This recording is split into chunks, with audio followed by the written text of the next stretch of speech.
Good evening everyone. My name is Sandrita Visanto from class 10, Saint Ketan English Medium High School, Mudur. Today I am going to present my seminar on the topic stomata and photosynthesis. Stomata are tiny pores present on leaves that helps in photosynthesis process. Let us see the structure of stomata. This is the structure of stomata. Each stomata is surrounded by two kidney-shaped cells called guard cells. These guard cells helps in opening and closing of the stomata. When these guard cells open, the stomata swells, and when these guard cells close, the stomata shrinks. So, we can understand that guard cells helps in opening and closing of the stomata. So, the gap between these two guard cells is called stomatal pore. Stomatal pore helps in exchange of gases and also transpiration. That is, loss of excess water through water vapors. Now, let us discuss about chloroplast. Chloroplast is a green cell organelle present inside the guard cell.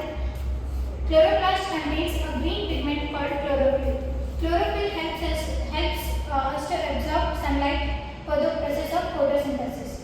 So, let us discuss now about photosynthesis. Photosynthesis is a process by which green plants prepare their own food using sunlight, chlorophyll, water and carbon dioxide. So, we can understand that without stomata, carbon dioxide cannot enter the leaf and photosynthesis cannot take place. So, role of stomata is very important for the process of photosynthesis. Now, let us discuss about the equation of photosynthesis. 6 carbon dioxide molecules from air and 12 molecules of water from soil combined in the presence of sunlight and chlorophyll to provide glucose, and 6 molecules of oxygen and 6 molecules of water.